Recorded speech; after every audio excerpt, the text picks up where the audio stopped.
Okay, so guys, this is second interview for our small convention. For all of you who don't speak English, please try to check the subtitles, and I hope YouTube will just fix them.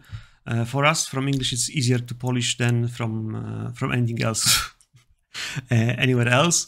My name is Cohen, and I'm from Cohen's Cave, and with me is Shane from Arc Dream Publishing. And Shane, it's very nice that you are with us. Nice to have you.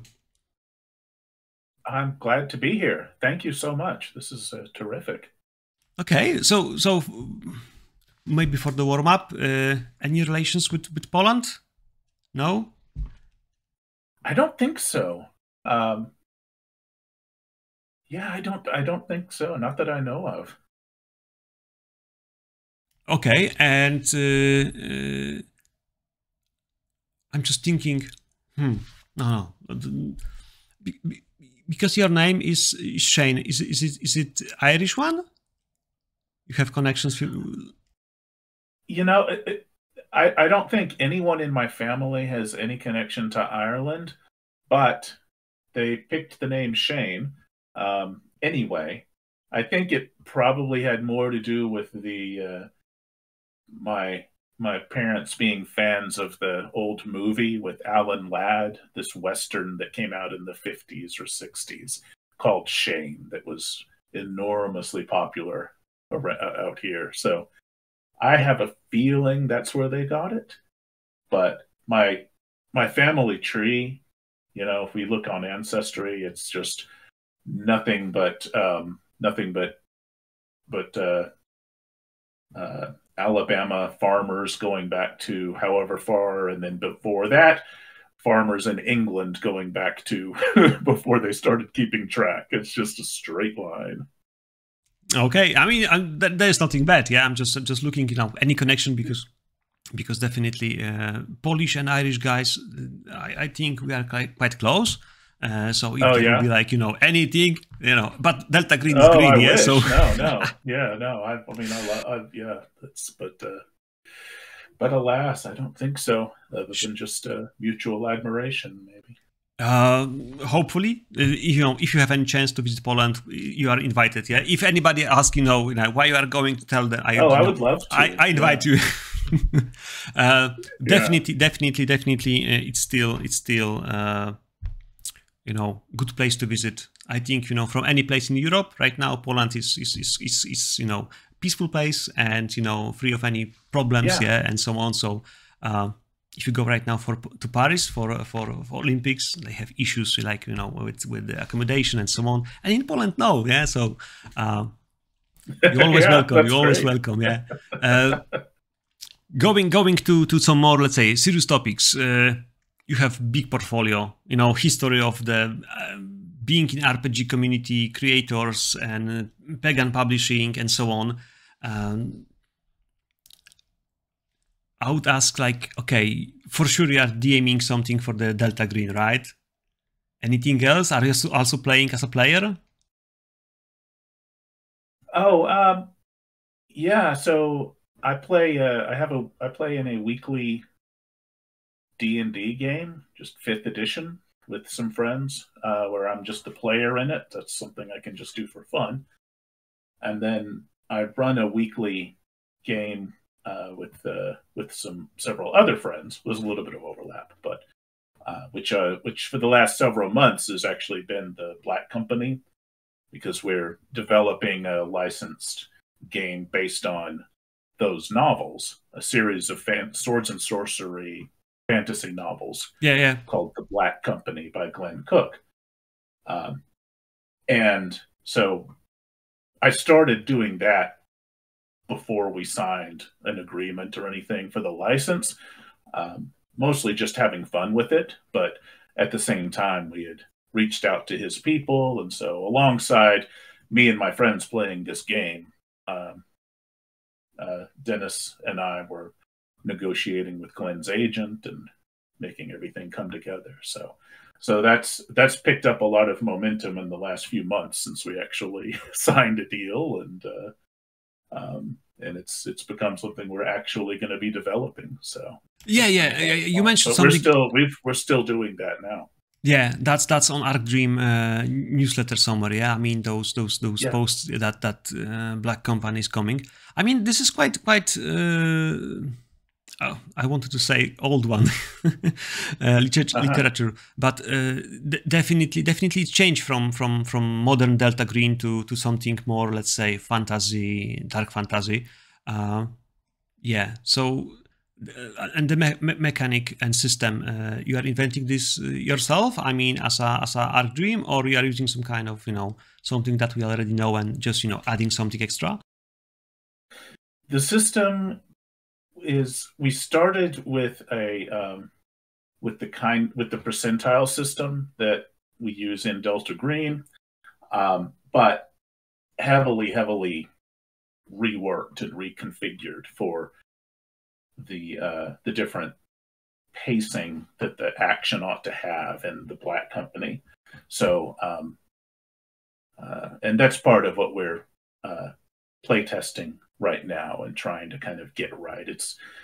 It's gone through probably 4 iterations of rules sets to get where it is now. So the core mechanic is essentially you have a skill number and you roll percentile dice, and if it's that number or lower, you succeed.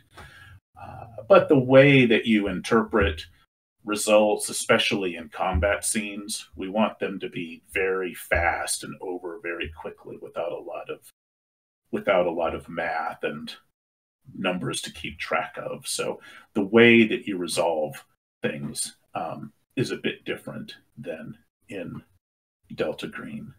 So it'll be exciting to see what people think when we get to the point where we want to get playtesters to give it a shot. I'm surprised that you mentioned that Delta Green is like, slower because of counting and measuring things. In Poland, Call of Cthulhu is very popular, so you have the forcing and the luck and so on. So you have many options after rolling, and my feeling is that Delta is faster, definitely, yeah. And then thanks to it, it's just fast and heavy and just my cat is just getting crazy. Okay, yeah.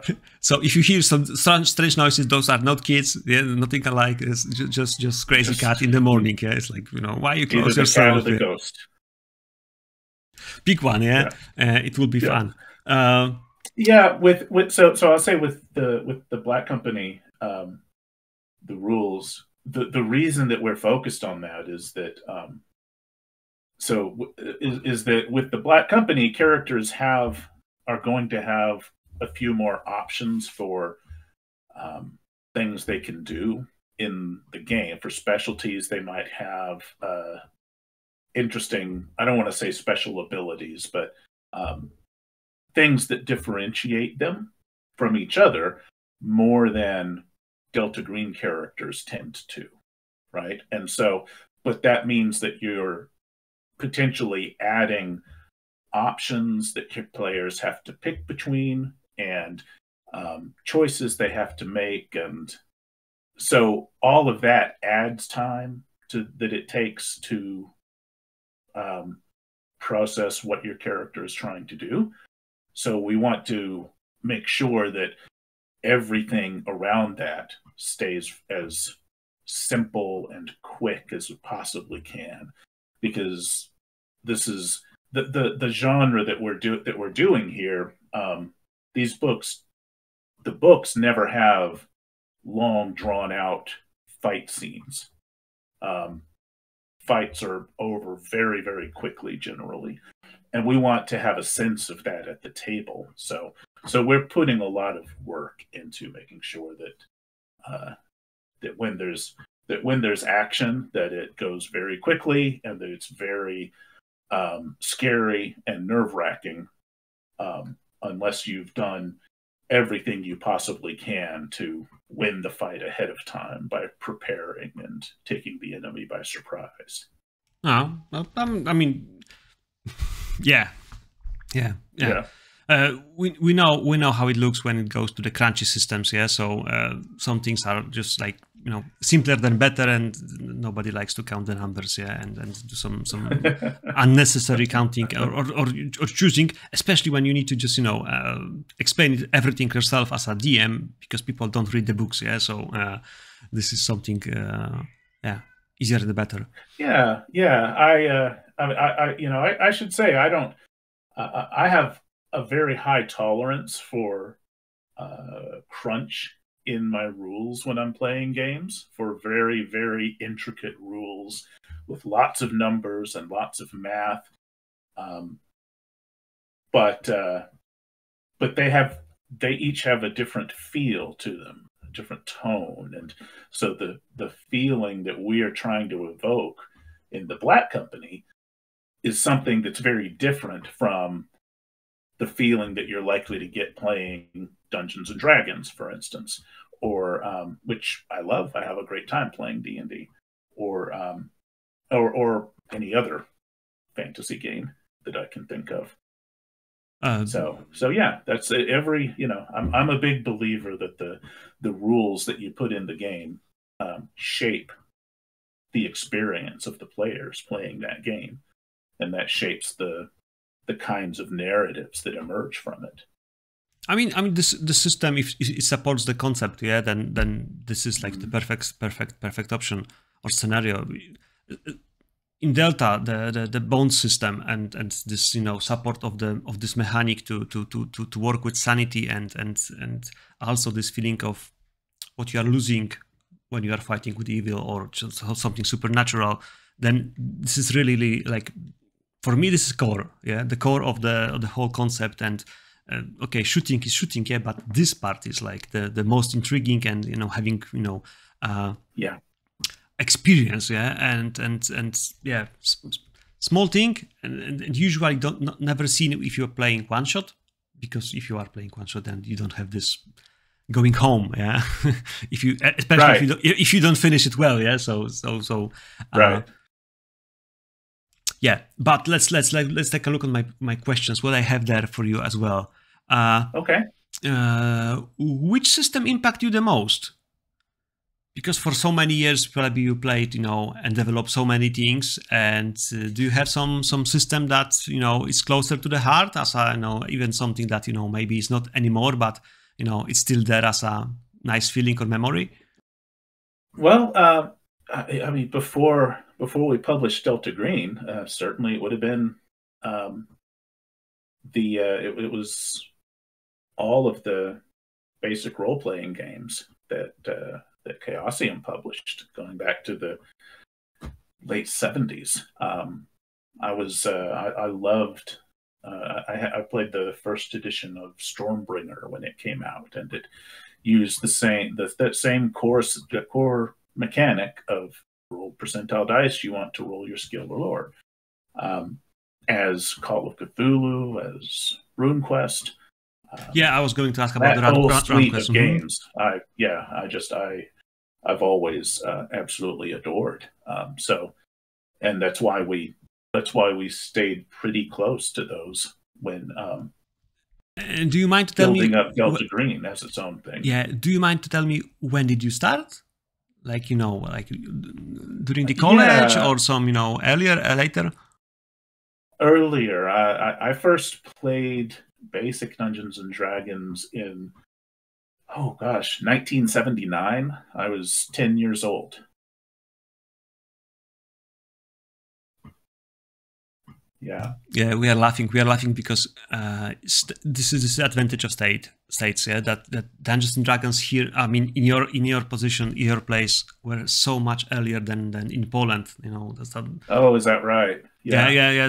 I mean, we are in communist time, so any translation of anything was like, right, So of course, our adventure with the real RPG, started like in 90s.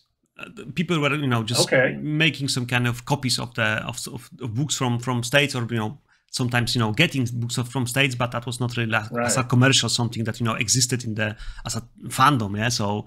And then it speeded up, and we tried from that time catch up, and it's like It's big community. But in Poland, dark fantasy, this is something that we love very much. Dying in the cold water as a topic for the session is always good. Yeah. So grim horror or anything grim, sad, and it won't work well. Yeah. It's like anything else. It's like So there is also this joke that people have sad face pictures. Yeah. Like.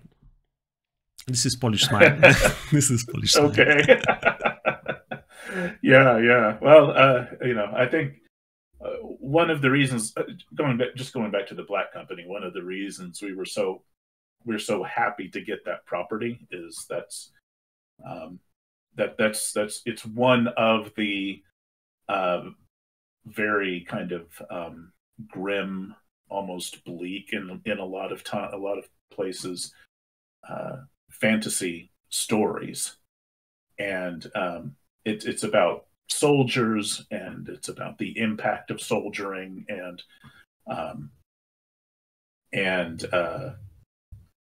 kind of what a fantasy war with lots of spells and deadly wizards might actually feel like, if you're just a soldier with some buddies who are really crappy wizards around you. So that there's a whole sensibility there that felt very familiar to us after working on Delta Green for so long. So that's that's certainly our sweet spot. Is we very much enjoy with Delta Green the fact that we can write as dark in the game as we can possibly manage, and leave it to the players and the GM to kind of decide if that's as dark as they want to take it, right? Or if they're going to find some ways to lighten things up here and there. Yeah, if we are talking about the scales and teams, I have next question. If we have a scale, and on one side will be like, Godzilla and kaiju and big monsters, Cthulhu, going out from the sea. And on the far other end will be like 13 hours in Benghazi or, Black Hawk Down, military soldier stories. Where you put your favorite teams from Delta Green? Like more to the supernatural and big things, or maybe, more military way? Because I know what you write, yeah? I mean, what you wrote, and this is like, I'm curious, where you put your, scale and balance on that. Yeah, so personally, I tend to take a great interest in the procedural side of things in Delta Green. So the way that the FBI works, the way the CIA works, the way the military works, and what it means to be an agent of that organization at the same time as trying to be a sort of illicit operative for this secret conspiracy that works around it and underneath it. So yeah, I always have a great time writing in the kind of writing scenarios that are built around the organizations. I wrote one called Jack Frost, which is all about playing government scientists that are caught up in this big military operation and cover up. And I had a blast working with Scott Glancy to develop his campaign Iconoclasts, which is set in Mosul and the war for Mosul in 2016. Yeah, if you're looking for media properties, I think I'd probably say Sicario comes closest to how I tend to approach things, I think. And certainly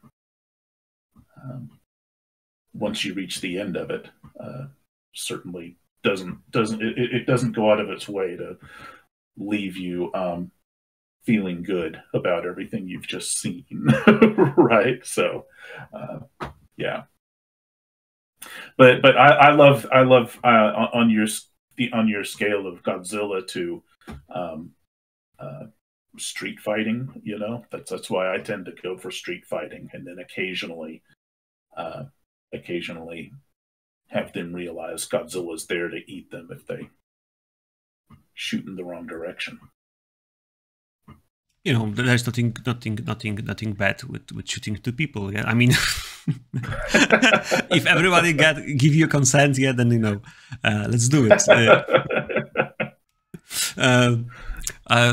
Or landscape, yeah, in some subjects between Poland and States, it's so wide and then different. Yeah, in Poland, Yeah. we have no public access to, or maybe not public, not open access to firearms. Yeah, so we have under the Right. license, and you need to really try to get it to have some. Yeah, and so whenever we, let's say, make decision like, do we play Delta Green like in States or somewhere else, it's like, in States people have guns, yeah, so the risk is bigger, yeah. So whenever you go as an agent, it's like they might have gun, yeah, it's like or more, it's like not just one. So when you talk about shooting, it's like I feel maybe we have different perspective on what does it mean really, yeah, like that. Right. Yeah. No, I mean the U.S. Is. I say as an American, the U.S., from my perspective, is pretty deeply insane in how it handles firearms and how it handles guns, because they're everywhere. I live in Canada now, but for the last couple of years, but before we moved up here, my wife was a police officer in the U.S. for about 15 years. But even so, we weren't particularly interested in guns. I mean, she had 2 weapons that she was issued for work, but we weren't gun nuts by any means. But just they accumulate, like they sort of accumulate around you. So when we went to move, we had to sort of count through, and we had something like a dozen firearms scattered around the house, stored away places where nobody could get at them, and we just didn't think about them because we might have inherited them from family or somebody who died or who moved or whatever. And yeah, so but yeah, I mean, anywhere you go, especially in the South, which is where I was from, yeah, I mean they're everywhere. You're swimming in guns. It's crazy. But that's the world, and that's where most, because we all of us who write Delta Green, we're Americans, that's what we know, and so that's what we write from. Yeah, definitely. Yeah. I mean, also in the pop culture, this is something that it's shown, yeah. So States looks like this, yeah. Right. Cops do things this way, yeah. Right. And it's like whatever we try to just do is just not really like simulation of the world. It's just emulation of something that we've seen from the Hollywood, really, yeah. So Yeah. You might say that, oh, in Nebraska it's done different way, yeah, or in Texas it's different. Yeah. It's like, I don't know. I just, I watch Clint Eastwood movies, yeah, so it's different. Yeah. Right. Yeah, just make it up. And yeah, we get, I mean, that reminds me of in interviews, we often are asked if we have any tips on I don't know, on sort of portraying the procedural side of things convincingly. Players come to Delta Green, very few of them with any experience in police work or in or with no knowledge or with any knowledge of criminal procedure, right? Or what the laws actually say about this or that, things that matter a lot to the characters. But the players, they don't have anywhere near the weird backgrounds that all of us have as the authors. So, and I always just have to tell them, start with what we put into the agent's handbook and use as much of that as you want, and whatever you don't use, just fake it and tell everybody to relax. Yeah, exactly. Fun, you have also skills, yeah. So it's like you don't know, but your character knows, yeah. So you don't need to know how to stitch people, yeah, or first aid, yeah. Just just roll it, yeah, and it will happen, yeah. It doesn't don't explain me how you fix guy. No, just roll, yeah. It's fixed. Yeah, I think it's kind of fun that so many Delta Green players and GMs want to make the experience as kind of convincing as possible, right? They want to make it as realistic, so to speak, as they can, because so do I, right? Because that helps you kind of create this world in detail and depth in the imaginations of your players, which is fantastic. But don't get too hung up on it, I mean, yeah. You need to keep things moving. Yeah, the aim is to go in the same direction. Yeah, if we go in the same direction, then that's perfect. I have a friend who's playing with me sometimes, Delta Green, and he's ex-cop. So, and I remember one of first sessions with him, and he was just a player, and he was like interrogating my NPC, and I was like, John, stop doing this, just roll the thing, yeah? Because he was really pushing as a cop. Yes, like, where were you? How you did? Again, where were you? It's like, oh no. What do you want to know? I will not break myself. I'm just DM. Yeah, just roll. You will not break me. And I was like really shitting my pants, like, emotionally. It's like, oh, no. He knows the things, yeah? How to interrogate people. It's like, Oh yeah. Well, it's the best thing you can do is, I found, is to make sure that player is on your side as a resource, right? As a source of those kinds of details to help evoke that thing. We publish a game called Godlike, which is set in World War II. Every time I run Godlike, especially at conventions. That's Pig and Press, right? Before the it had kind of a weird history, but before Arc Dream published it, it was published by Hobgoblin Press, but they published it because it was developed for Pagan Publishing. So it sort of started at Pagan and then went to Hobgoblin, and then within a year of that, we took it over at Arc Dream. Right. Mm-hmm. Yeah, but any game of Godlike is likely to have at least one hardcore World War II history buff. Somebody who almost certainly knows 10 times more about World War II than you do if you're the GM. So you've got to just sort of say, okay, you're my expert here, so it's your job to fill in those cool details, and also it's your job to shut up when I tell you you're going on and on too long about it. Right? Yeah. If you have good players, they will just shut their mouth. I have just not. I'm not criminal expert, yeah, and I was just saying, she was drowned, and there are some marks here and there are some algae in the throat, and my friend is like, and she's just shaking the head, like, but she's not telling anything. It's like, I will tell you later. Yeah, I will afterward explain. Which is bad. Yeah, it's like, this is not working. This is not true. Yeah, it's like, no, Bart, it's not working. Yeah, it's like, it's not this way. So session is fun and learn. Yeah. So this way. Sure. Yeah. I mean, you want to. I mean, if you can get it sort of good enough for a TV show, then you're doing fine. Exactly. Most TV show writers don't know anything about any of this either, even if that's what the show is all about. So, so yeah, don't worry too much about it. Just put in enough little details to make it evocative, right? And, and then get to the stuff that's going to scare the players and make them feel bad for their characters. For sure. Okay, so let's move on to the more Delta Green questions. Do you have any favorite one? I mean, scenario. Maybe yours, maybe your colleagues. I don't know.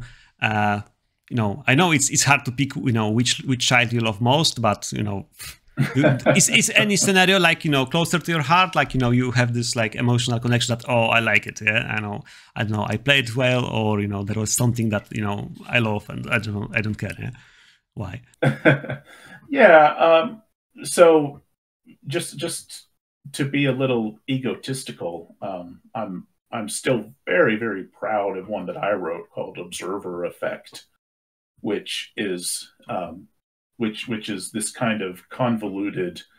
It's not really time travel, but it sort of feels almost like time travel, where It's a little bit like Badger's Day, like sort of, yeah? Yeah, Groundhog Day kind of a thing, right? Yeah, where your characters come up, they start this investigation, and then things sort of start going wrong, and then they go really, really wrong, and then it gets worse and worse, faster and faster. But you kind of do this sort of spiral into horror over and over again, with fewer and fewer chances to escape it as you go. So I'm still very, very proud of that. I've run it several times at conventions for friends. It's on my favorite list as well. So I'm very happy that you pick one. Yeah, I'm very happy with that. Yeah, and then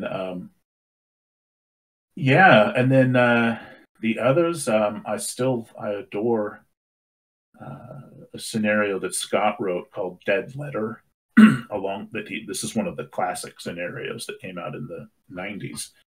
And in part, I guess, just for nostalgia, because when he first play tested that, I was one of 3 players in a group that played it in a America Online chat room with Scott over the course of a couple of months, just typing text back and forth, and that was just so much fun. And but with that one too, you sort of start with this investigation that starts in one place, and then you find out it's where you need to really be investigating is something, is this sort of industrial site that's sprawling and that has a lot of very strange things going on, and it tends to erupt really explosively over the course of the investigation. So it's just a blast. That's still one of my favorites. You mentioned the something from the past, yeah, and I have a question, because we have already some kind of Facebook group for Polish Delta Green Edition, and I told them, guys, I will speak with guys, I will have some questions to authors. So do you have any? And one of the guys, he mentioned that scenario in media res or Grace Under Pressure, they were written for the DG and delivered as a DG. And is there any question? I mean, is there a chance that other Delta Green scenarios from Pagan Publishing will be also published, like Walker in the Wastes? Oh, right. Yeah. So yeah, you're right. In medias res and Grace Under Pressure. Grace Under Pressure they were Call of Cthulhu scenarios, but not specific to Delta Green when they first came out. So we're going to be republishing those. I think both of those were Kickstarter rewards. But yes, anyway, we're going to be publishing those as with the Delta Green rules set, right? Other things like Walker in the Waste, we'll see. I've been talking to John Crow in the last month or two about John Crow and Scott Glancy about possibly doing new editions of Walker in the Wastes and Coming Full Circle and Realm of Shadows. These brilliant campaigns that he wrote back in the old days. So I don't think anything's 100% firm on that yet, but fingers crossed. I think that's going to come together at some point. Yeah. So old doesn't mean bad. Yeah, in this way. Oh, they're great. Yeah, those things are those campaigns were terrific. Yeah. I'm looking for the next questions. We know that your favorite Delta Green scenario. Probably don't remember your first Delta Green session, right? As a creator. Oh, I totally remember it. Yes, Yeah? I remember it perfectly. Will you Yeah. share? Sure. Yeah, that was so the first Delta Green thing ever was the scenario called Convergence, which appeared in The Unspeakable Oath, the fanzine for Call of Cthulhu that Pagan Publishing published. That was in 1992, I think, and maybe early 1993 when it came out. And I was still in college then, but I was a big fan of The Unspeakable Oath. And at the time, I was in college in a pre-law program studying criminal justice, and was planning to go to law school and try to get a job with the FBI. So we got this. I got this issue of the Oath, and it had a scenario that was all about FBI agents, investigating this horrible thing in the rural South, and it was just my jaw just sort of dropped down. I was so astonished. It was like they had written something just for me personally, right? So when I first ran it just with my my buddies that we gamed every week, right? So but yeah, when I first ran it, I think we played it over the course of maybe 2 game sessions, and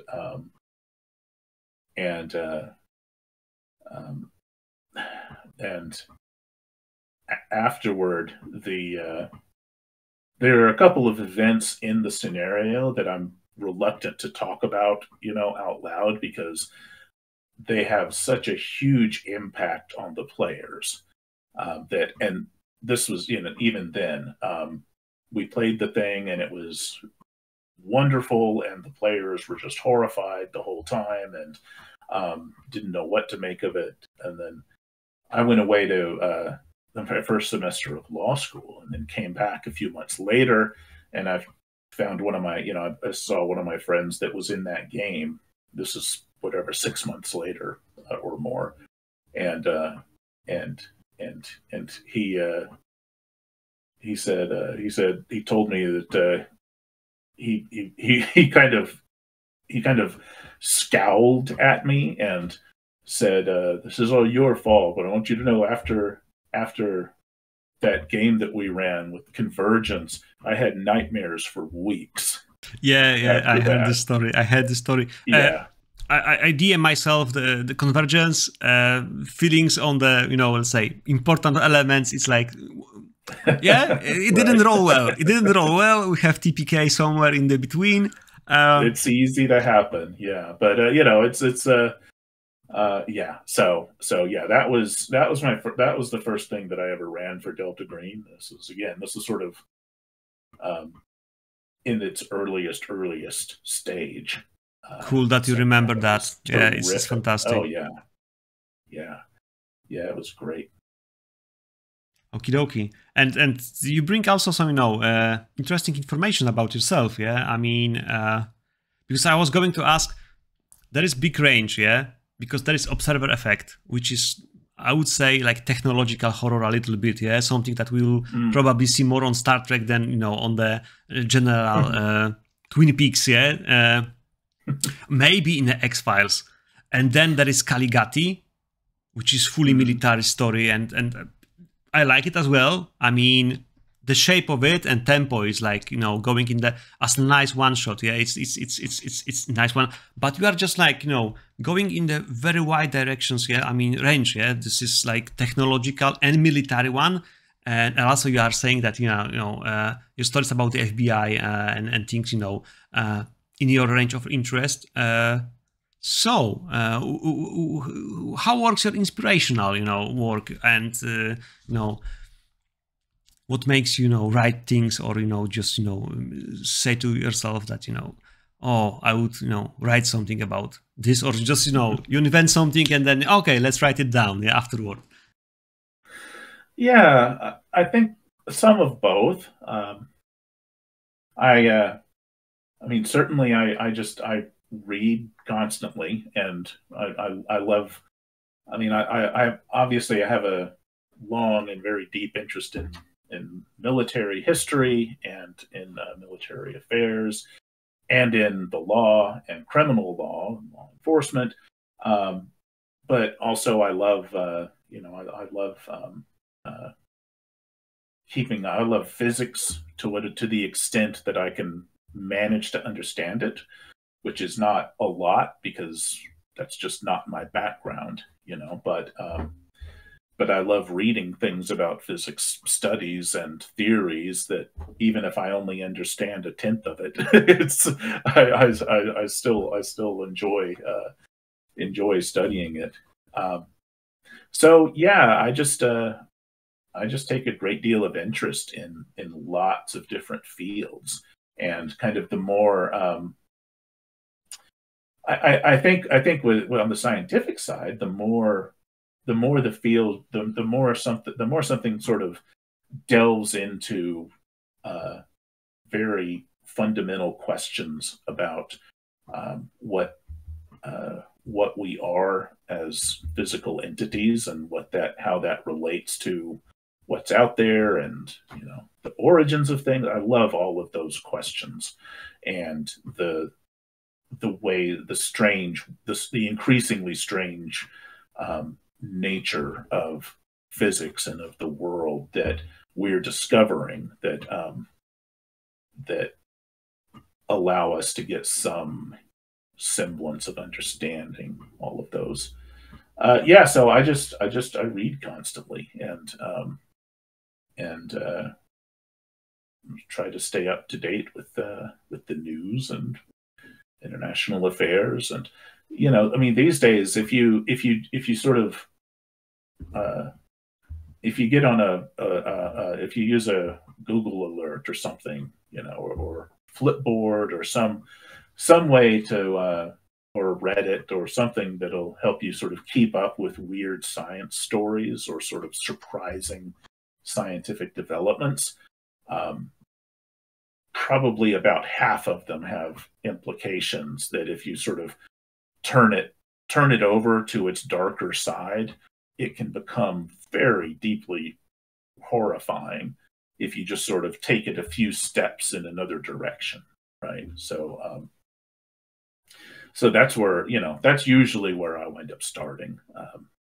Observer effect started there, because I think that started because I was reading about the holographic principle, is what it was called, if I remember right. It was this theory that this theory in studying in studying the cosmos, that what we experience as 3 dimensions, or 4 if you include time, of sort of our experience is sort of essentially our universe is kind of a holographic reflection of events that are happening in deeper dimensions that we don't experience directly, don't see directly. And and so, I mean, I was reading about that, and the more I read about it, the more sort of weird and creepy it started to seem.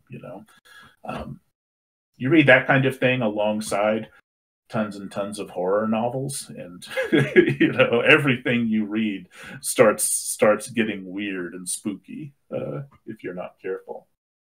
No, that's one of the ways. You can also read, tweets from Elon Musk, and this will be just, enough. Exactly the same logic. Yeah, it's like, no, it will not work. Yeah, everything is fact. Yeah, in my experience, if you read something that an Elon Musk is promising is going to be a miraculous revolution. Yeah, and then just move it a little bit back, or left or right, and if it goes wrong, what happens? Yeah. Mm-hmm. Right. Yeah.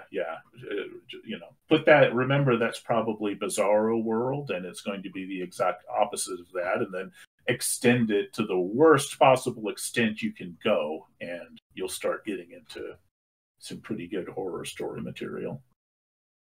Okie dokie, thank you. So we know about your you just think about that poor guy that's got the the Elon Musk Neuralink things in his brain, right? That are already falling apart and disconnecting themselves. It's, you don't have to invent much to turn that into something horrifying with Delta Green. Yeah, Starlink is something very, let's say, new and big. Let's see how it goes. Oh, right, yeah, and I mean, good Lord, yeah, over the war in Ukraine and oh my God, yeah. Yeah, Starlink, I mean, things are like nobody appreciate it until it's like working, or when it goes Skynet and then it kills us. Yeah, so it's like right, yeah, and I mean, just looking at that, I mean, the implications of having of granting so much influence on in the U.S. military and its technology, and therefore its strategies and its tactics, and therefore on American diplomacy writ large. All of that, which has knock-on effects around the world, putting so much of that in the hands of one person, is something that ought to be terrifying to everybody, even before you start introducing the unnatural terrors and the supernatural and the weird alien things that we write from, that we sort of draw from as kind of I don't know, not really metaphors, but you kind of use those as ways to get at the things that scare you. Yeah, I mean, in some way, Delta Green is exploring this. Yeah, in the part of let's say stories about Majestic and what people are doing with the patents, for the extraterrestrial, technologies, and there were a few people in the stories that were like, really Elon Musk, let's say. I don't want to pay too much attention to him because frankly, I kind of despise him. But in my experience, very, very few people who devote a tremendous amount of energy in gaining influence over and authority over and power over everyone around them, which includes money, because money is power. Very, very few people who devote so much of their lives to that do it for anything resembling human reasons, which is not human reasons, but it's always from a position of grasping, of greed, and the need to exert strength and to hold it. And that's tremendously dangerous and destructive. So there you have Majestic. There you have Delta Green itself, for that matter. Let's go further. So I have here also things about your editorial work in the Delta Green scenarios. So does it mean, what does it really mean?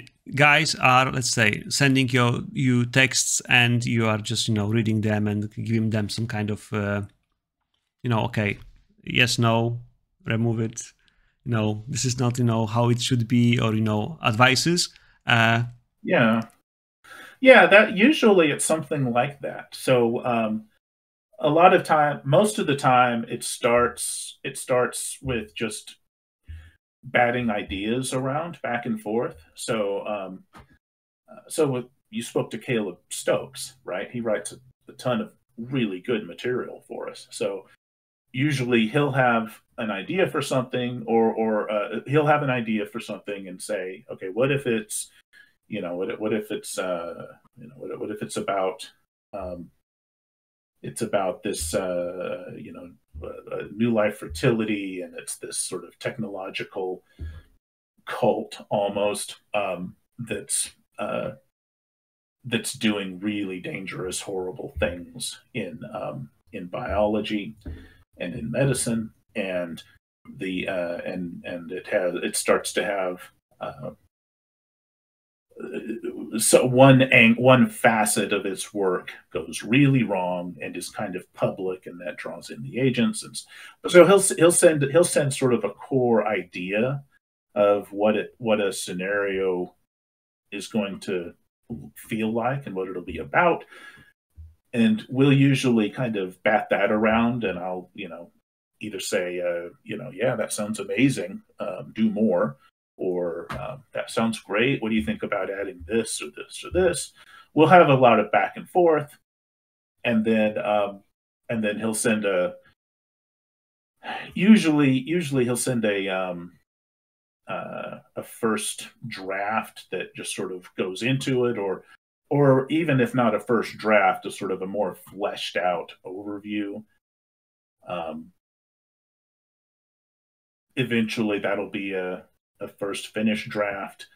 But at every part of that, my role as editor, as a managing editor, is to just review what's being created and try to make sure that it fits the tone that we're trying to maintain with Delta Green, and the style of how we write things, and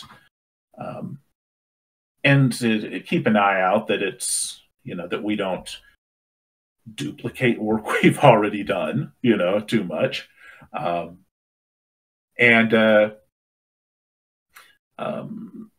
yeah, and so we just do that at a lot of different stages, right? So we get a first full draft of a scenario. Okay, now that needs to be play tested. I'll go over it and suggest, okay, maybe this section needs to be moved over here so it'll be easier for the GM to remember, or this other section is way too detailed for what it's actually going to present to the players at the table, so we need to trim that down or cut it, really, really cut it down to what's absolutely necessary. Or sometimes, between this event and this event, it sort of implies there's this whole other side of things that is probably in your head as the author, but I don't see it at the, in the text. So is that something we should explore? It's things like that. It's just a lot of back and forth to sort of help guide a project forward. Yeah. So that this is how I imagine it, that it would work. I also work with my editor on some scenario that we published something in Poland, and it was like exactly this way. Yeah. Yeah. But I was going just as a just first step. Things like impossible landscapes. Huge things, yeah, and and you got any for it, yeah, as a the nicest thing on the market that year. Yeah. How long did it took to make it? Because I imagine that was a lot of work, especially with those small things, sheets, some stories like pictures, and it's like everything. I mean, Dennis will write those, yeah, so he knew like everything in his head, so it's like also author and someone who is reading is like completely different set of eyes and let's say consumer of the story, and you had to also go fully through this, and this is not easy story, yeah, because Right. because it is, yeah, it's not easy story. Oh yeah, it's complex, and you do it crazy, yeah. So it's like, I mean, just to comprehend right. like all that things that he put there, yeah, it's like and how long? Yeah. Oh yeah, no, totally. Yeah, I don't remember how long it took to develop landscapes. I mean, probably, oh gosh, I think probably about 5 years. 5 all years, told. come on. Maybe, you know, maybe 4. I may be overstating that, but because he started working on it in I think 2016, right when the first Kickstarter succeeded, and then we came out and we published it in 2021. So yeah, probably about 4 years of development on that, back and forth and playtesting, before it was final enough to start layout. So yeah, I mean, it was a lot of work, you know, and it was a lot of just sort of uh, you know, a lot of blood and tears, so to speak, right? Because I mean, with the Delta Green team, we make a point of challenging each other and really, you know, really trying to kind of confront um, when something can be better, right? Or when it can do what it's trying to do more effectively. So there's a lot of debate and argument, and you know, what if you do this? Oh, I don't want to do that. That's going to, you know, that's going to kind of eat into what I have in mind. And well, yeah, but it's also going to waste everybody's time. And you know, there's a lot of just sort of bare knuckle fighting over over what actually gets published. And yeah, so it's just, but it's just that's just part of the process. I mean, in something like Impossible Landscapes, he was he was sort of writing the individual scenarios, um, and then with a sort of the big picture in mind, and then once he kind of had each of the things written, he had a clearer sense of what the overall campaign was going to be like, which then required going back and rewriting virtually everything, you know, so that it would hold together and be coherent. And, you know, because finishing chapter 4 sort of exposed or highlighted the themes that are going to be most important to hit in chapter 1 and 2, right? And so yeah, so it was just a lot of work, constant back and forth again, between us, and going through those and identifying the parts that worked and fixing the parts that didn't. And you know, yeah, he had a very luckily Dennis had a very clear sense of what he wanted that campaign to do and what he wanted it to be. So the focus was there, but it was still a tremendous amount of effort to kind of make it do that, right? That's something very, very nice. I mean, I from my perspective, this is the nicest, nice. Using word nice is not the correct one. I mean, it just looks as astonishing as, you know. Who have the diploma? Because NEC is sending you, right, the diploma with the bracket. I mean, with the frame. Who have the frame for it? Did you get 2 copies of them? The prize. I mean, there's this, like, you know, this diploma the with award. The award, yeah.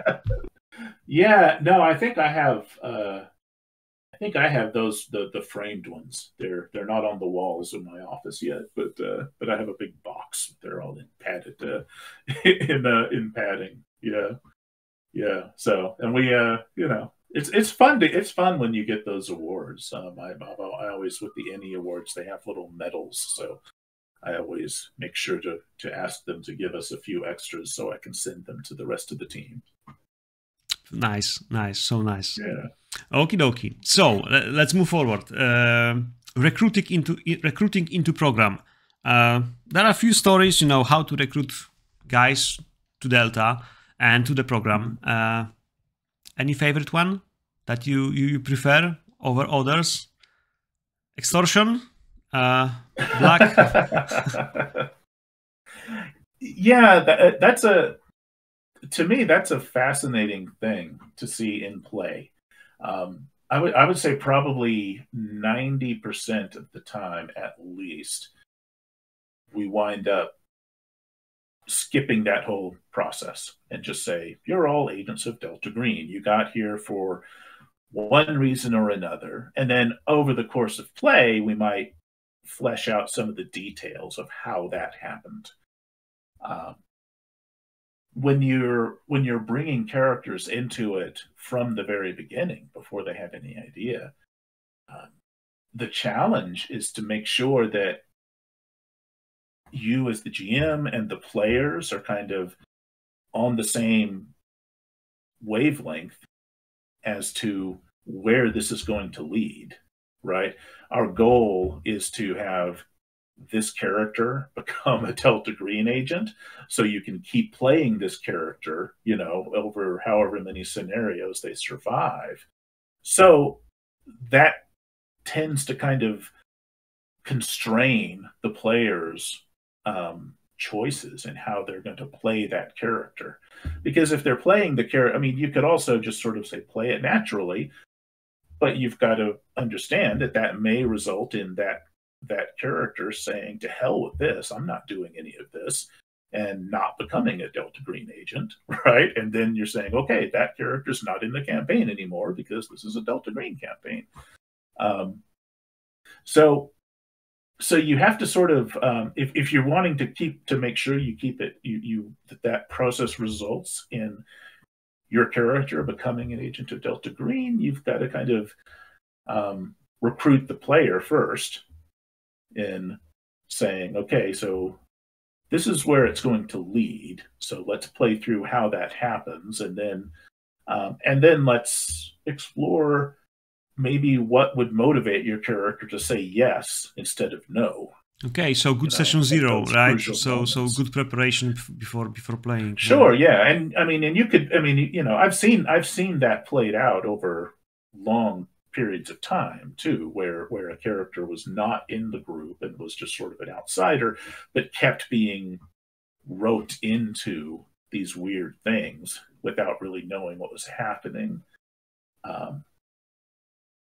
So there's a lot of ways to do it, but you know, but as long as everybody's sort of on the same team, right, as the players and the GM, as to what's going to happen long term.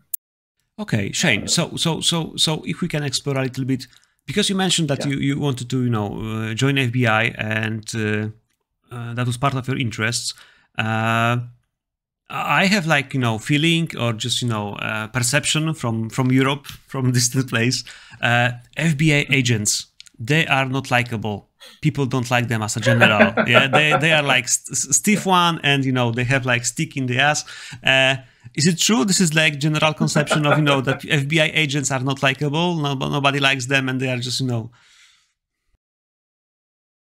Sometimes, you know, it's You don't make jokes with the people from FBI, right? You know, it's too risky. It's not. Oh, right. No, yeah. Well, if you're the subject of investigation, then no, you don't make jokes with the police or FBI agents.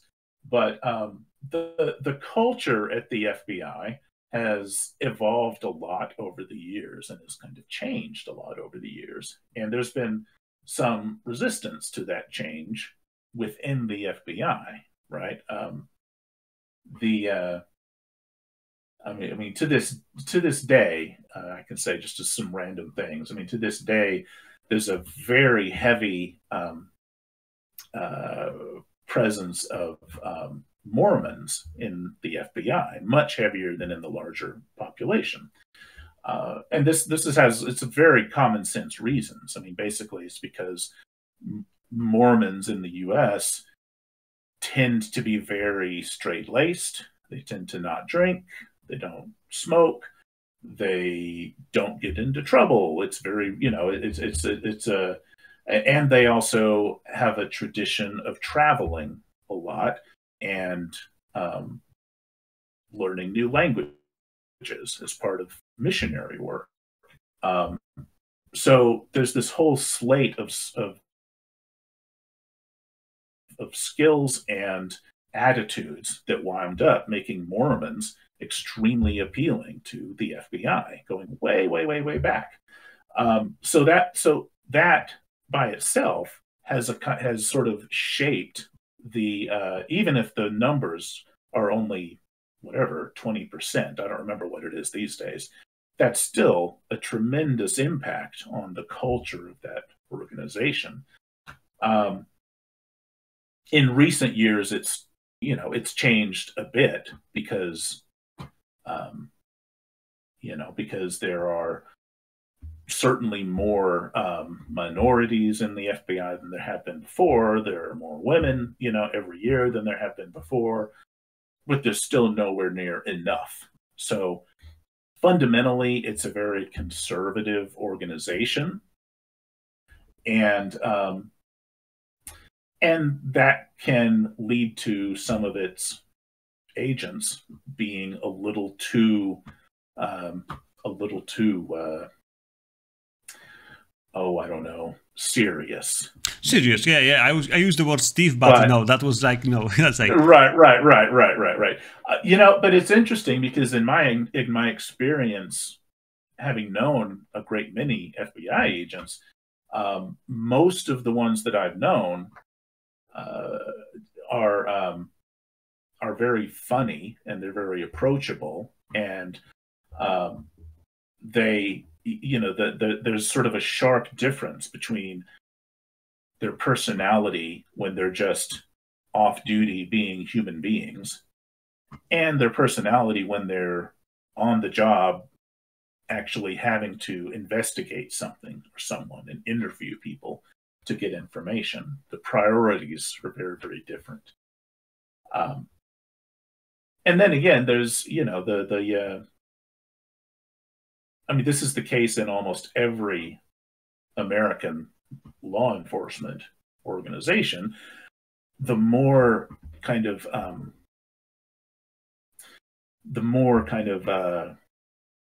approachable you are, the more flexible in your thinking, and the more willing you are to reach people where they are in their thinking and in their attitudes, the better you are at investigating things in the field and interviewing people, and the less likely you are to get promoted. So the higher you go within the Bureau, you're more likely to run into it gets more and more conservative and more kind of stiff as you go up. And that tends to set the tone for how people perceive the Bureau, because those are the people that get interviewed on the news. For generations, the federal investigator will be, Fox Mulder from X-Files, and this will be the guy who have he's the funny one, and he's the cool guy of the FBI, and everyone else is just like, Fox, what are you doing there? And it's like, where you go? His boss Skinner, the kind of always frowning at him and shaking his fist. Yeah. What I'm using as a phrase, or maybe to just explain, if you are agent of the Delta Green, you are not Fox Mulder, you are Krycek, the bad one, the one who is hiding. Right. You are this one. You are hiding from Fox, not the Fox. You are not Fox Mulder. You are not looking for where are the UFOs. You are hiding UFOs, guys, and doing bad shit. It's like, this way. Yes, this way. So if you talk about Fox Mulder's trying to give your secrets away to everybody. That's and this is completely opposite. Right. But if we talk about the FBI agents, that we clear out a little bit about Mormons, and this adds up. Yeah, definitely. This is like adding to each other. U.S. Marshals and Texas Rangers, like In the popular pop culture, we have this, Chuck Norris person who is like Texas Ranger, and this is like for everyone else in Europe, this is Texas Ranger, so he's kicking high and doing. Those guys were fantastic at that time. What about the U.S. Marshals? Because I heard that they are more welcome in any places as a cool guys and people who will help you, and they are don't worry, we got you, man. And so U.S. Marshals really so nice and so funny. Oh, in general, I'm not. As a stereotype, let's say, yeah. Right. Well, most federal agents, federal law enforcement officers, they tend to be fairly smart because, and I say that because those jobs they only recruit people that have college degrees. They most of them prefer people that have college degrees plus extensive additional experience or more advanced degrees. So they're more likely to be pretty well educated than ordinary American police forces, where a college degree is something occasionally they have, or it's required if you want to get promoted very far, but it's not common in just the rank and file of the police. There's that alone has some sort of cultural differences and some differences in personality that emerge on the federal level and the local level. So the personality of U.S. Marshals is generally not going to be all that different from FBI agents or most of the others, except in as much as the U.S. Marshals Service is much more tightly focused in what it does, right? And therefore, its agents are less likely to be kind of arrogant and superior, because the FBI is the FBI. Oh my God, it's the most impressive law enforcement organization ever created. And the U.S. Marshals have what, a fifth, a tenth of their manpower. So it's very tightly focused in what it does, and their entire purpose, the U.S. Marshals Service, is working with a million other organizations to pursue their mission. So there's a degree of diplomacy that they have to engage in order to get along with everybody that they have to work with. They can't just, nobody's going to just say, okay, this is a U.S. Marshals investigation, we don't need you guys anymore, because they're all, their whole purpose is to go into other departments' jurisdictions in order to place arrests or to go into other countries even and pursue a fugitive. And so the whole mission that they have is much more tightly focused, and it requires that ability to get along with a wider range of people. And so that's how they kind of get that reputation as being the ones you can count on. They'll just do the job. They won't make a big stink about it. They'll be professional. And I think that's how you get to that point. I mean, every agency has its own kind of culture and its own reputation. Yeah, that's why I'm asking, because from our perspective as, let's say, Polish citizens, we have some different organizations to keep us safe, and they have different background and different, let's say, culture itself. Especially when let's say the government and those forces have say some break point from the communism time, so it's just completely crazy stories for some other occasion, definitely. But in these areas, I think we cover some topics that I was planning to go through. So like hot topics, because we mentioned like you have few tweets and you can just move how it goes wrong if that's hot. And I think, as an author, this is, you can look, for some things. And also, when you mentioned that you're reading things, and those inspires you, I think this is like, all connected together. But I heard Caleb is going to the Gen Con. And that was announcement, somewhere. And I even seen some, you have group meeting on the previous Gen Con, like online with the Arc Dream publishing, all the guys, like 5-6 of you had some meeting during the Gen Con, maybe during pandemic, yeah, during the COVID time. So right now we have 2024, and things have changed. We have Matt Mercer who showed that we can do funny voices and so on, and people have expectations. How you find right now, the 2024 new players? Yeah, are they different breed, or they are just same as old school, playing from 2020 or 1999 or whatever? Yeah, like from your perspective, it's like probably 70 something. Yeah, so. Right. My experience of old school players is probably maybe a little different than they still live. Yeah, if they live, they are not so old. Yeah, yeah, right. But I love meeting new players. I love playing with brand new players.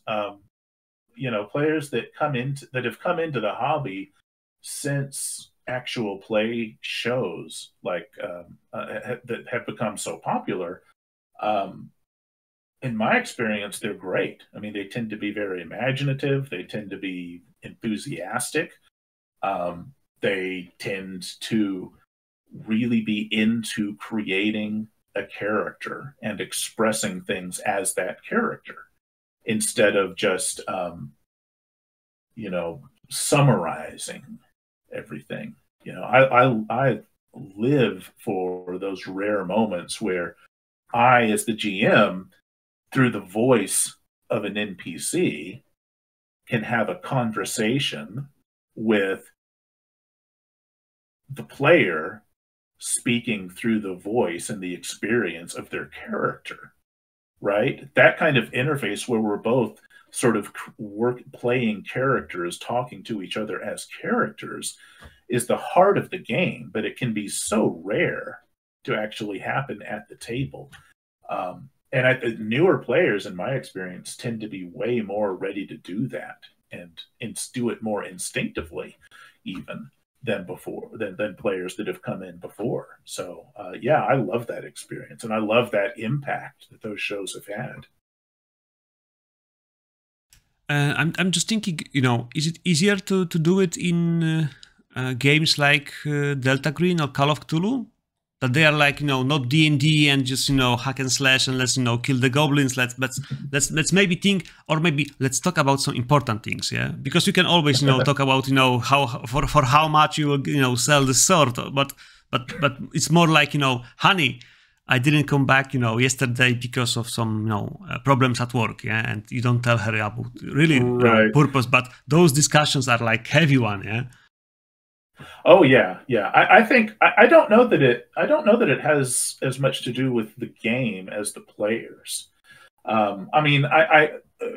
However, some players are drawn to different kinds of games. So Delta Green, because it's so much about the interpersonal impact of what your characters do, might be more likely to attract players. I haven't studied this. I don't know for sure, but it feels like it might be more likely to attract players who really, really thrive on bringing particular characters to life, at the table, in a way that you certainly can do in any role-playing game, but it's not the necessary focus of the game, right? As the way that Delta Green tries to make it. I think, like I said, that's why I love seeing new players come into it, and Delta Green, I think, kind of lends itself to that kind of play, to that kind of, bringing sort of embodying a character that might be having a really profoundly emotional experience, that you're less likely to find in many other games, where the experience, the gameplay is not about what is this event doing to you as a person, right? It's more about the action and the more of the surface drama of things, which can be a blast, and I love playing that too. But it's a totally different experience that you're pursuing. Yeah, it's visible in the design of the scenarios. When you focus just on the, let's say, story point, not on the character itself. Now, whoever you play, it's like we don't care right now. If you want to do some, say, deep shit, let's you need to do your work, yeah, your homework, yeah, and prepare yourself, and do the stuff with your players.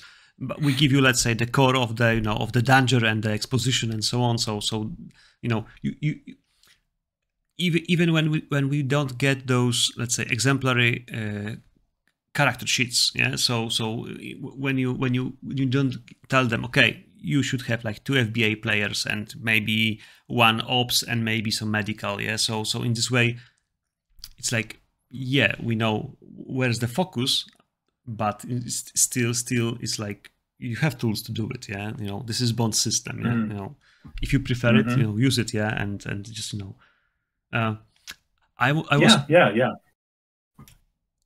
I was missing a little bit when I play the one shots, yeah. Those home moments, yeah, when they should be played between the scenarios. But what we found out is like, if you just start with, let's say, just showing them those people just in the beginning, just to show a little bit, okay, so who is to whom you are saying goodbye when you're going for the mission, and how does this scene look like when you are lying to your wife that you are going work and it's not the work, yeah. Right. Your boss is thinking you have day off, and then when they know that, okay, this is for who I'm fighting for, yeah, and this is my home, this is my stake.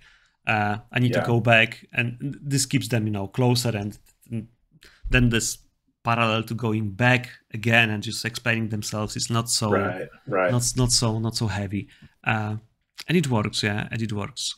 Okay, well, and yeah, I mean, I'll just say as well, even in a one shot like that, when the players are, the players, if it's at a convention, the players might all be strangers. They might have never played these characters before. They might have never played this game before. But if you start with saying, okay, on your sheet here, you have a few of these bonds, which is an NPC who's named and your relationship and the score that indicates how deep this relationship is. So you can maybe establish that with one of those at the very beginning. But even just in the course of play, when something comes up and a character might lose a lot of sanity points, and they have the option to project some of that loss onto a bond score so they don't lose as much sanity, and they maybe keep control of themselves a little better. If you kind of, as the GM, if you lean into that and say, okay, what do you think it's going to look like that you have wound up, that you're going to damage this relationship really severely in order to keep your own shit together in the field?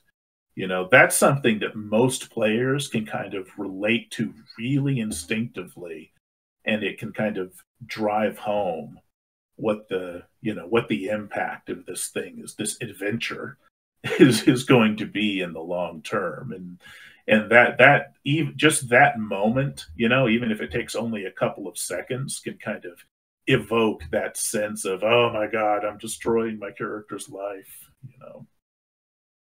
In Poland, the publisher is the Blackmon Games, and the Blackmon Games also published in the Call of Cthulhu, and for years we have this conflict because they were publishing only Call of Cthulhu, and we didn't have a chance to have translation for Polish version.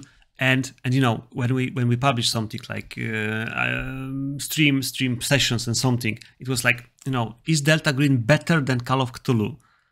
And it was like, and right now when we have like support of the publisher who have both IPs as a, let's say, in their sale or portfolio right now to publish, it's like, okay, so we don't think that it's better, yeah, we are saying just it's different. Yeah, you have focus on some different Sure, things, yeah. and even the D100, you know, this basic RPG engine is there in the core. Then what's the difference, you know, except of the pushes and the luck and maybe some, you know, elements, the bonds.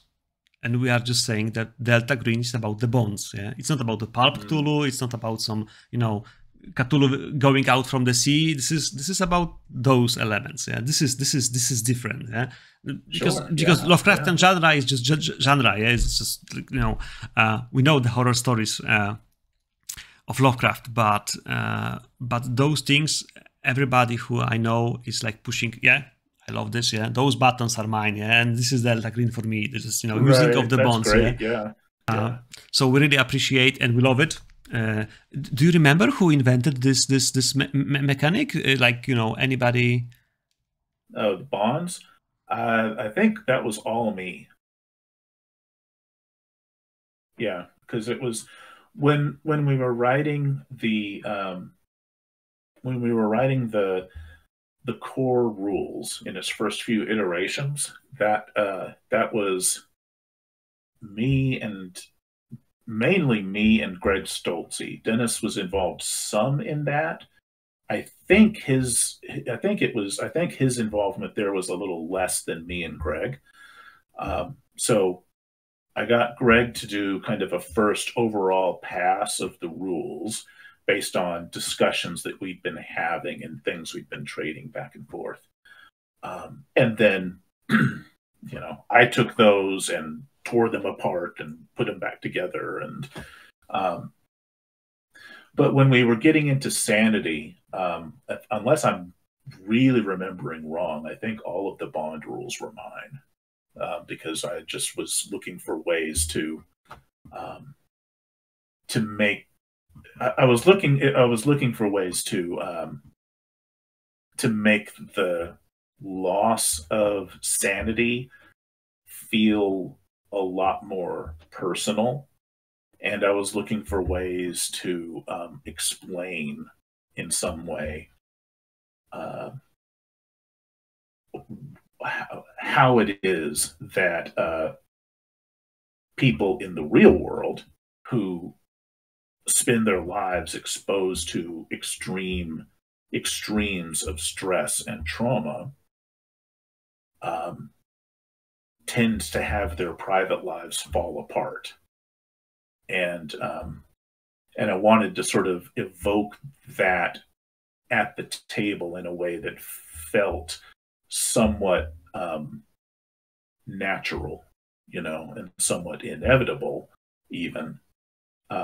As a way to both make the process of losing sanity points hit harder and be more of an emotional thing for the player who likes their character, and also in a way to sort of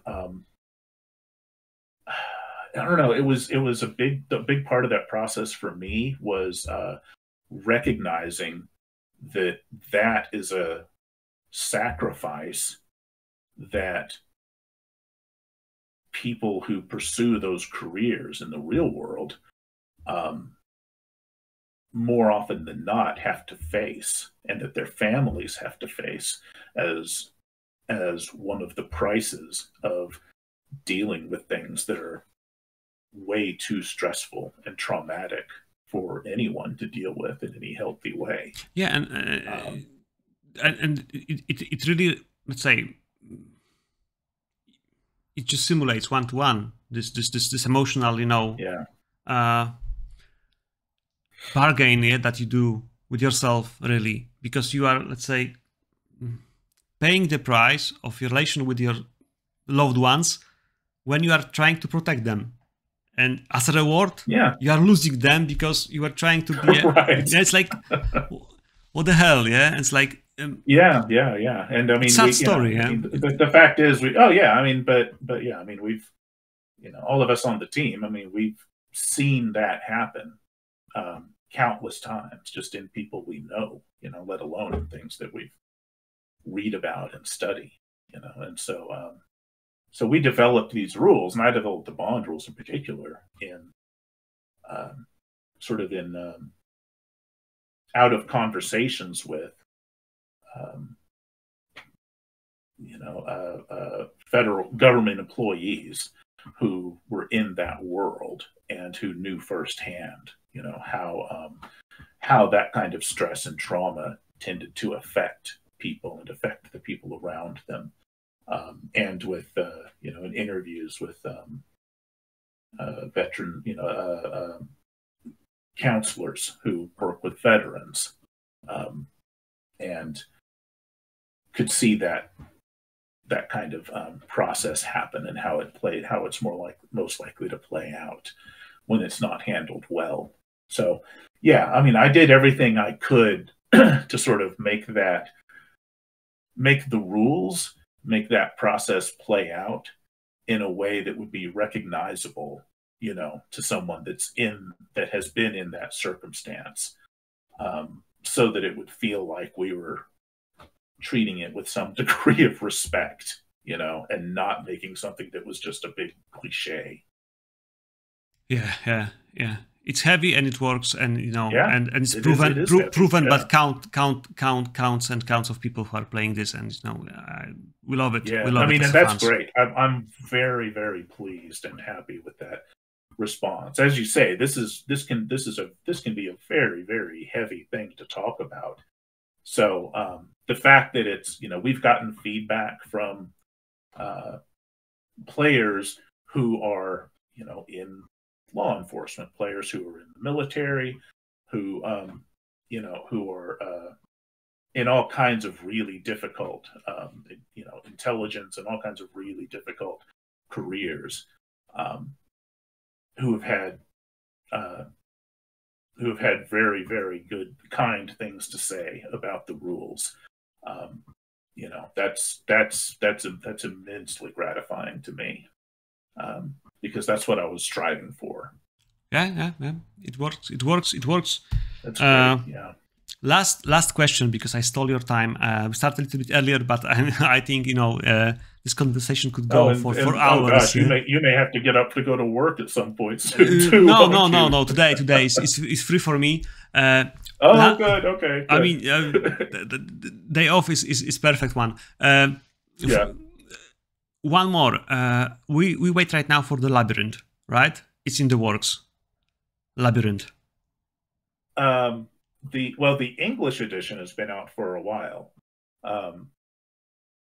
The Labyrinth is John Scott Tynes's book about it, that features about a half a dozen new modern day cults or organizations that Delta Green might run into. So it's the Lonely and New Life Fertility, the Center for the Missing Child. Sorry, because I spoke with Caleb and he mentioned about some scenarios that he's working on, but maybe he was like, let's say, Yeah. So what we're doing is we're also writing a number of new scenarios that each build on what came in the Labyrinth itself. So one that is called The Good Life that Tynes wrote, that kind of starts with the group, the Center for the Missing Child, which was in the Labyrinth. So the scenario, The Good Life, is going to start with running into somebody in that organization. Yeah, exactly. Maybe I didn't phrase it well. Yeah. So it's this whole series of sort of spin-off scenarios that will then sit as a companion to the Labyrinth itself, that book. Okay, and that was my question. Yeah, will we get something like compressed 6 scenarios in some one book, or this will be like shipped as a separate scenarios delivered to the Patreons, or just buyers, or? Yeah, well, both. I mean, because it'll take a while for all of them to come out.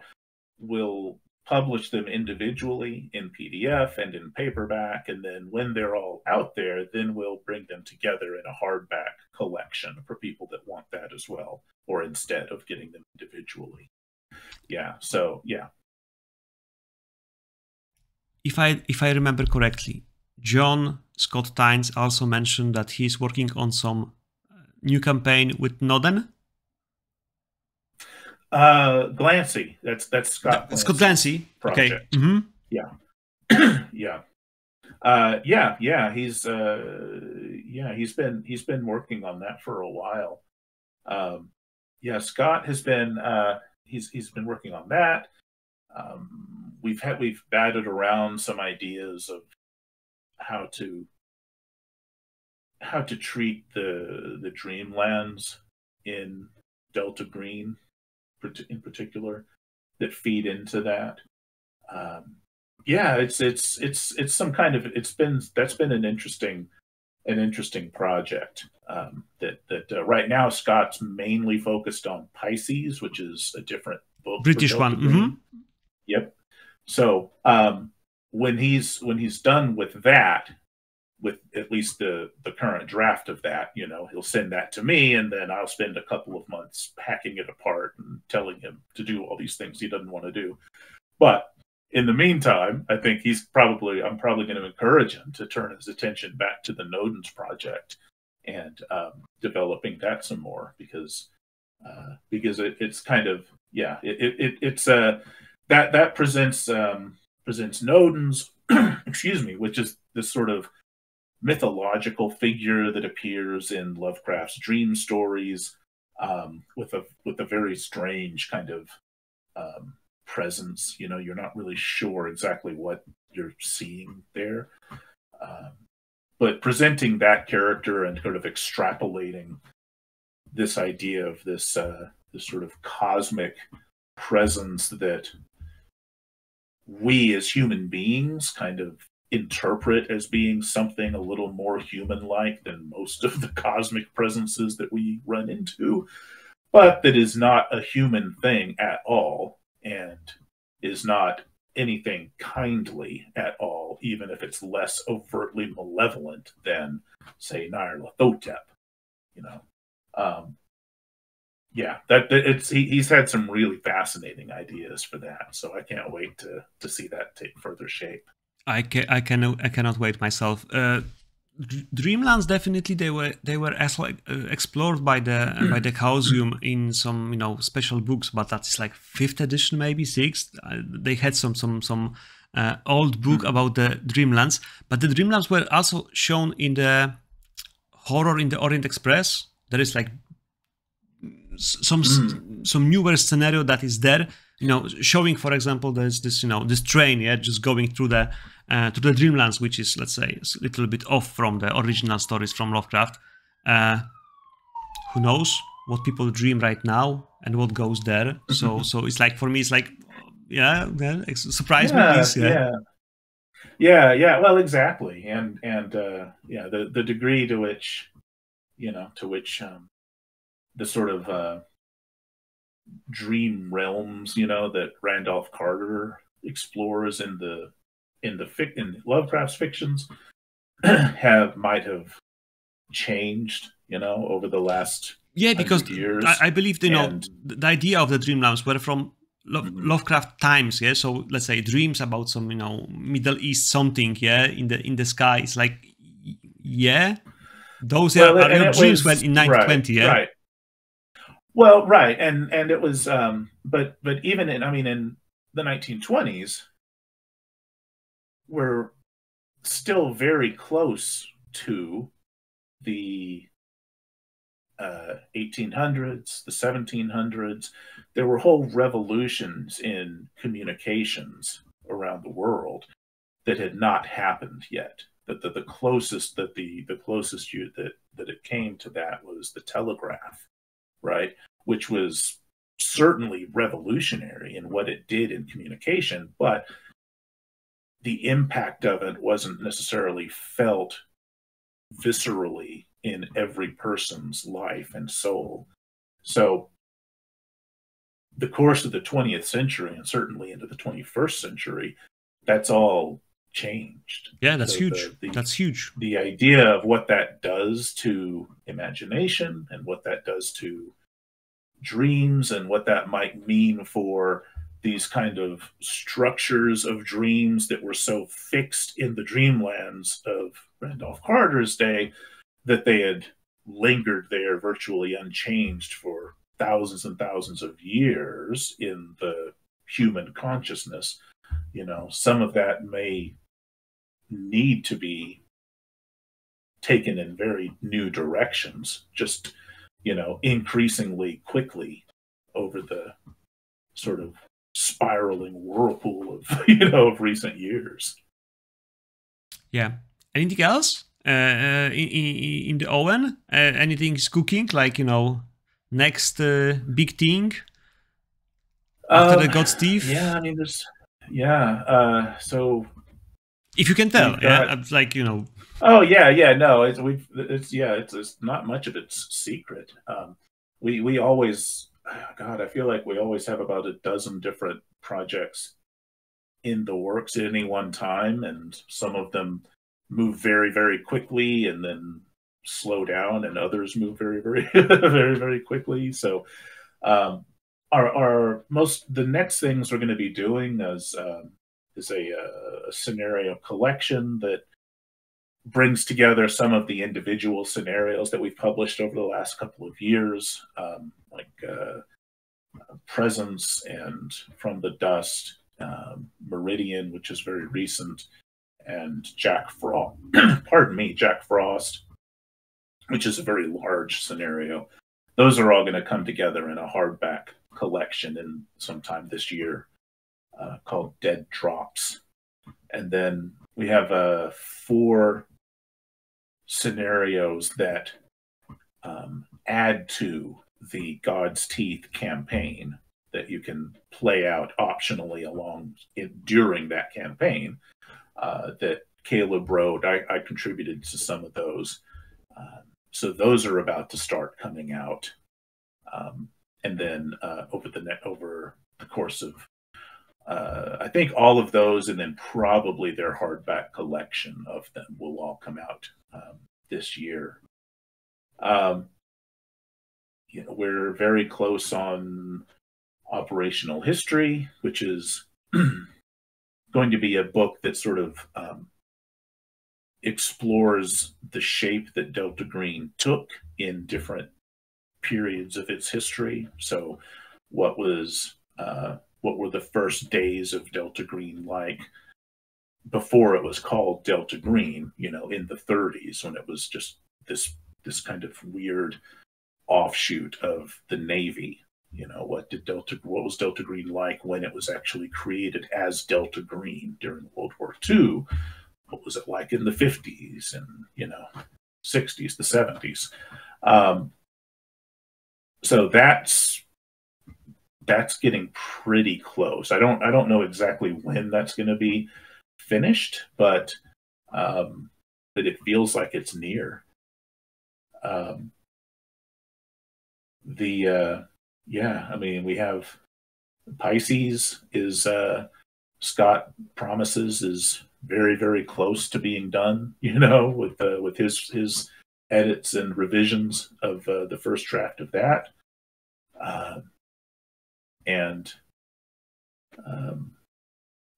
Deep State is kind of the same way. I think Dennis is going to be taking a hand at that when Operational History is out the door.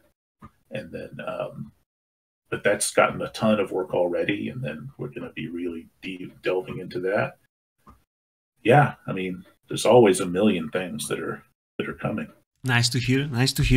Yeah. About those Pisces, this is just the source book, just like the description of British, let's say, Delta, or we talk also about the scenarios.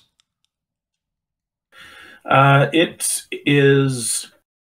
So it's going to be a mainly a source book that goes into the Pisces organization in a great deal of depth, and the changes to that organization since it was first written about in 25 years ago. And it's going to talk about the insects from Shagai, a few of the other kind of weird creations of Ramsey Campbell that showed up in his stories, and how those take shape in the world of Delta Green. And then if I remember right, we've got a scenario or two at the end of that book, but I haven't gotten this current version back from Scott yet, so I don't want to promise that at this point. That's just the question. That's just the question. Like, Yeah. example from the handler's book, when you have the all the descriptions and some proposals, and to be honest, each line is just proposal for the new scenario. Like okay, Right, this year happens right. this one. Yeah, let's take this. Yeah, what happens with that? Like let's explore. Yep. And if you have this handler's book, then it's like, okay, yeah, so you don't need too many scenarios, just go through it and just pick the ideas. Yeah, that was exactly. I was playing myself for half year with the group, and we tried to play with the 1946 Europe, and you Delta Green guys who are trying to catch the, let's say, Russians and maybe something from after Nazi things, and they just didn't go home yet. Yeah, and they were trying and it worked. It was not easy, definitely, but maybe that was part of the, say, playing with the army guys, yeah, and they were just wanted to go home, yeah, and right, not chasing big kaiju, yeah, in the Ukraine or in Moscow, yeah, but it's like no. Yeah, it can be. We're working in. I mean, the farther back you go from what we know in the present day, what we're all familiar with, in my experience anyway, the more challenging it becomes, at least for me, because I love verisimilitude. I love presenting all the details that I can about the setting and about the world around the agents that can help put the players in that experience, right? But that also means it takes more and more and more work, because, at least for me, because I do the same. Yeah. But I will tell Caleb. Caleb said to me that, yeah, you do it this way, yeah, that you love to do it this way to explore, let's say, the place, and the place is showing the story also, you are, let's say, immersing into the zone where you are doing it, not just like, story itself. Oh, I love that. Yeah. But I love that. I love that part of the work. Every session, every preparation is like just going abroad, yeah, somewhere, yeah, just visiting Tennessee. It's right. like, okay, Nashville, how does it look? Yeah, what's there? Yeah, Wikipedia, right, yeah, checking things. It's like, oh my god, yes, like, no, not this one. Yeah, let's go to Mothman, yeah, and some different stories. It's like so many ideas, but it's small travel every time you go somewhere, yeah. So thanks to Delta Green, we have like states like here and there and there and there. Sometimes it's like it's not so easy to understand. Like, okay, what's the difference between Minnesota and Missouri? Yeah, it's like okay, and North Carolina and South Carolina. It's like, okay, is there any difference? And Arkansas, yeah, but it looks like states are so colorful. Yeah, like so different in many areas. Yeah, yeah. And there's I mean, these days there's enough media properties that if you really want to put the time into knowing the difference between Minnesota and Missouri, right? You can either watch I don't know, something like Fargo for the Minnesota side, and Ozark, right? If you want to see what is Southern Missouri look and feel like.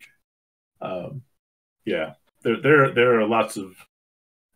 There's no shortage of TV shows made in America that are about America. Yeah. But even with the YouTube right now, you just type top 10 places to visit in Minnesota, and you just have 10 minutes, and it's like comprehensive, and you see top notch things, and sometimes even people who are there, they are just showing, okay. It's like that. I love this in my state or my city, yeah? And they are just giving you the exactly. First impression from day-to-day life, and it's like big experience. So Shane, Yeah, totally. thank you very much for all the work, whatever you do, however you do. It's like we really appreciate. Yeah, I ask guys, do you have any questions for the team? They of course had some about those scenarios that I ask you, but one of the comments was, tell the guys you are doing great job, don't stop. Thank you. That's Just amazing. just that. So I don't know if I can say it. Probably, people from Blackmon Games say it to you, but as a community, and we are not, let's say, sponsored by them. Thank you so much for releasing the license, further, because plenty of us speak and read English well, and we just purchase the books, just directly from the vendors, Yeah. and they're fine.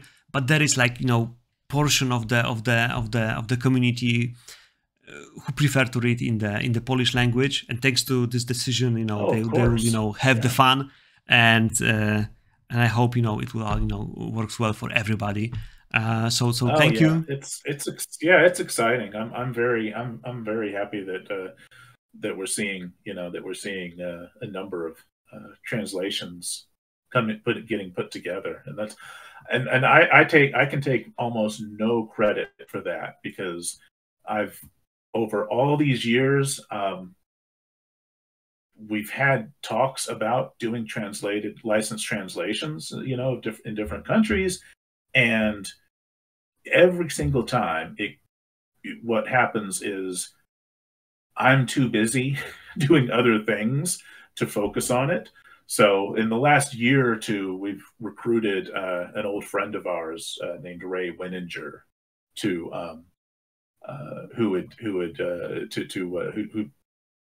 take over that part of things.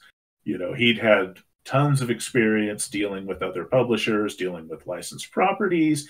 He was friends with all of us for ages and ages, so he knew Delta Green.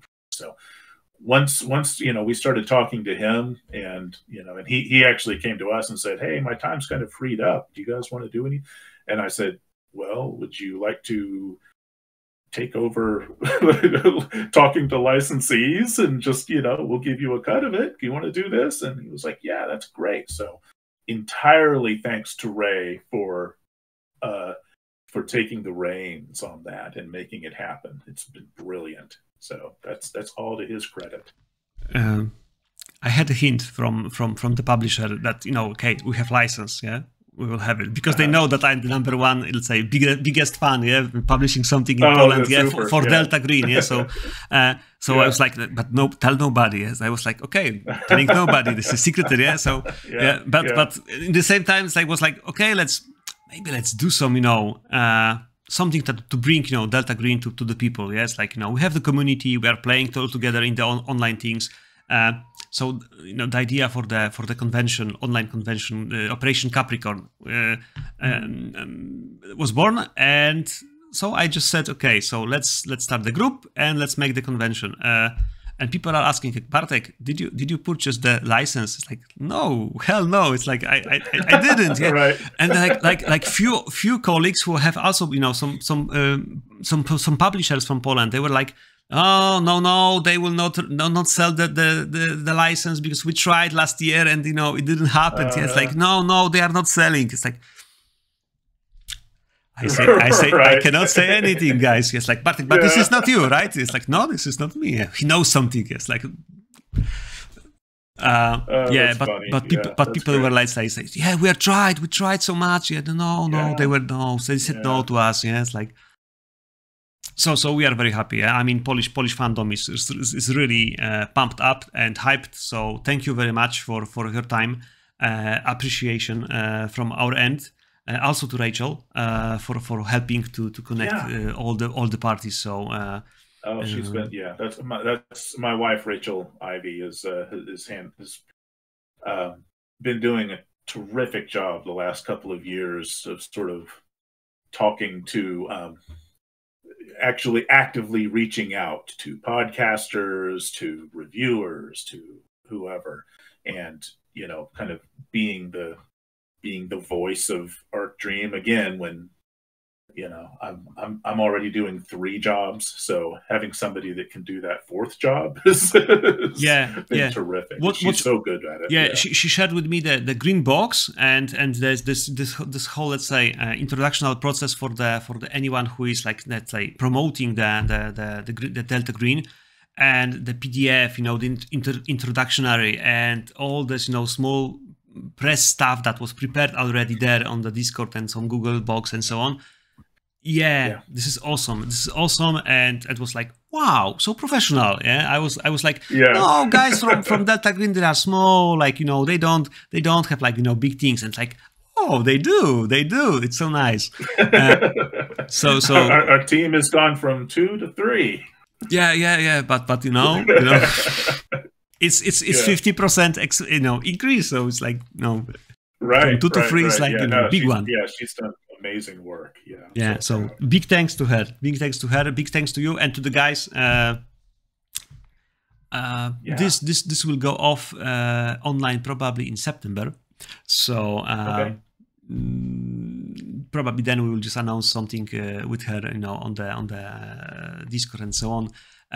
But definitely, I think whatever you said right now was very nice one, and yeah, we're waiting. Yeah. We have this convention on in September. As I know, plans for the publishing of Delta Green Poland is like end of November, so still this year, and both books, so Agent and Handler. Yeah. Super. Yeah. We're hoping to get our hands before the Christmas on those. Yeah, so Oh, I hope so. That'd be amazing. would be Yeah. nice Christmas present. Yeah. All the best. Well, Thank you very much. Thank you so much. This has been a lot of fun, and I mean, it's so fun to see, to talk to people everywhere that have been, that have gotten into Delta Green, had fun with it. So thank you. Thank you.